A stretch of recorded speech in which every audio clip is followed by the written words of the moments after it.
Hello there, sports gamers. Welcome on back into the channel. I'm Brandon Satterwhite, and today EA Sports released the reveal trailer for College Football 26. I know we all have been waiting so long for it, and it's finally here. And we saw a lot of stuff in this one. We saw new game day atmosphere improvements. We saw new gameplay. And we even saw the real-world coaches for the first time. EA also released a blog post on their website going over all of the additions coming to modes like Dynasty, Road to Glory, and Road to the College Football Playoff. There's a lot to go over here, so let's get into it.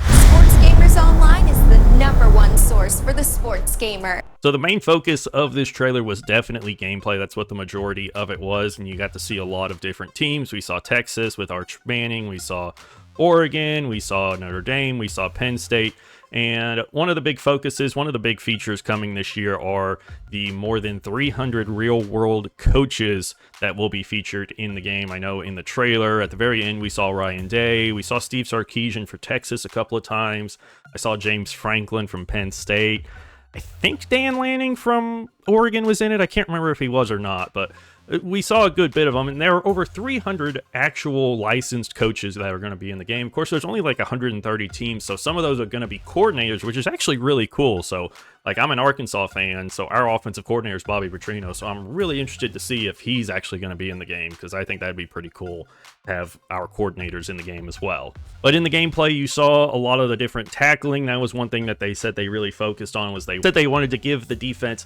a better chance of shutting down their opponent, and part of that is with the new physics-based tackling system. So they have new tackle types and enhancements to the hit stick, they said.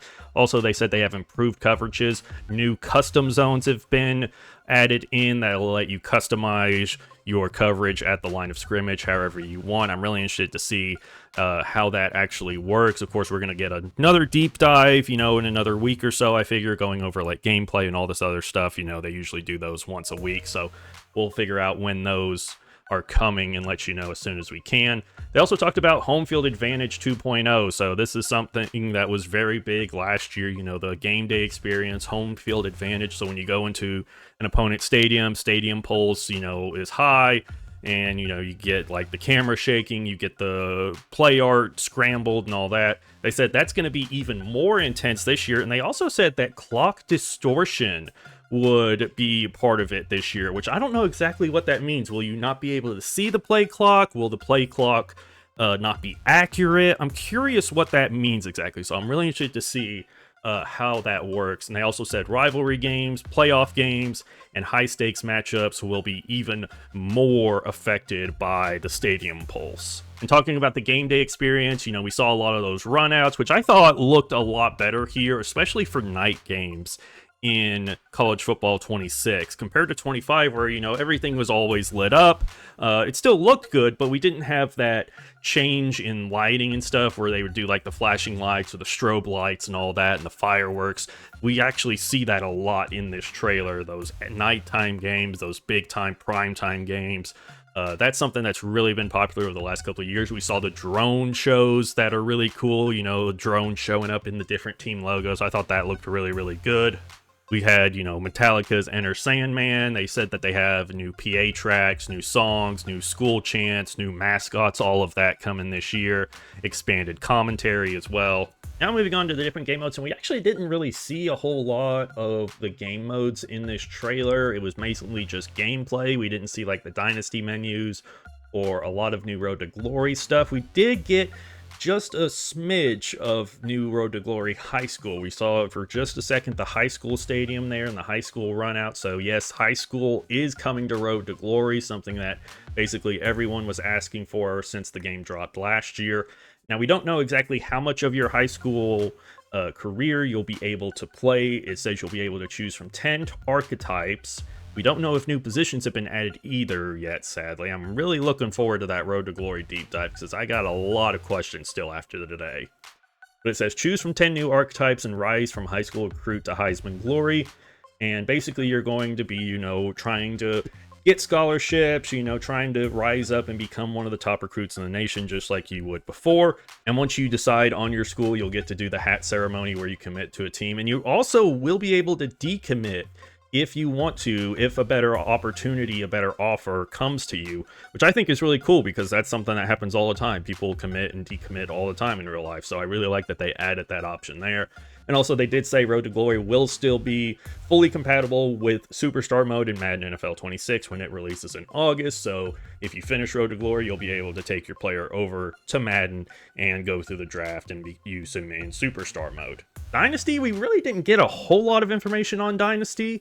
Mainly they said that the new personnel management is the big thing. So the wear and tear system that we saw last year has been expanded. It's now fully customizable, they say, to fit your play style. I'm curious what that means. Will we be able to like adjust how much wear and tear affects players? They did say there are new dynamic substitutions that allow you to rotate players in and out on the fly without having to pause the game, which I think is awesome. That's something I've wanted in a football game for so long. I'm so glad that's finally here. And then in recruiting, they said that the transfer portal is being expanded this year, featuring thousands of players each year, which I think is good.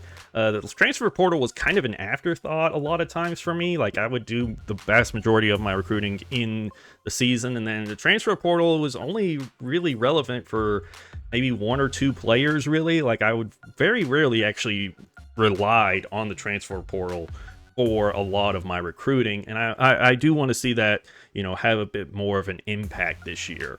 They also said there are new location-based visits that give you a chance to have a bigger advantage in recruiting. I'm curious what that exactly means. So, like, if you have, you know, a player that's local to you, are you more likely to have a bigger impact on them when they visit? I'm curious what that exactly means. And there's also new dynamic deal breakers and traits. I'm guessing that's pretty similar to the deal breakers and traits that we saw last year, but they'll change throughout the season, I'm guessing. But the biggest note on Dynasty that we got today is that crossplay is here. Finally, we will have full crossplay support between Xbox Series X and S consoles and PlayStation 5. You'll be able to play with up to 32 people in an online Dynasty, regardless of which platform they're on. Crossplay is enabled by default in Online Dynasty, but it can be turned off in the league settings. Team Builder is also returning in College Football 26. You will be able to import your custom team from College Football 25 seamlessly, they say. So that is a big W. I'm glad that you're able to just import your team from last year. You don't have to completely recreate them from scratch. They also said that there are new team details and enhanced roster editing options in Team Builder this year. That was something I know a lot of people were upset about. You couldn't really edit the roster how you wanted to last year. I'm glad that they finally added that in. And then the last thing that I saw that I really liked was the trophy room is returning. So now you'll be able to display all the different trophies you win across different modes like Dynasty, Road to Glory. Even in Play Now, if you play rivalry games that have a special trophy and you win that trophy, you can put it in your trophy room, which I thought was really cool. That's going to do it for this video, y'all. Bit of a short one here. It was a bit of a short trailer. I expect a lot more information to come out in the coming weeks. They'll be putting out those deep dive videos here, I'm sure, within the next week or so. And when they do, we'll be here with all of the information for you. If you enjoyed this video, leave it a like, because it really does help out with the YouTube algorithm. Also, if you like our football coverage, try checking out our dedicated football channel, SGO Gridiron. There'll be a link to that in the description. Also, if you want to see us play games that we talk about here, check us out over on Twitch. I will be over on our Twitch channel tonight playing some College Football 25, so come by, say hello, and let me know what you thought of the trailer. And as always, for all your sports gaming news and updates, stay tuned to Sports Gamers Online. I'm Brandon Satterwhite with SGO. Thank you for watching.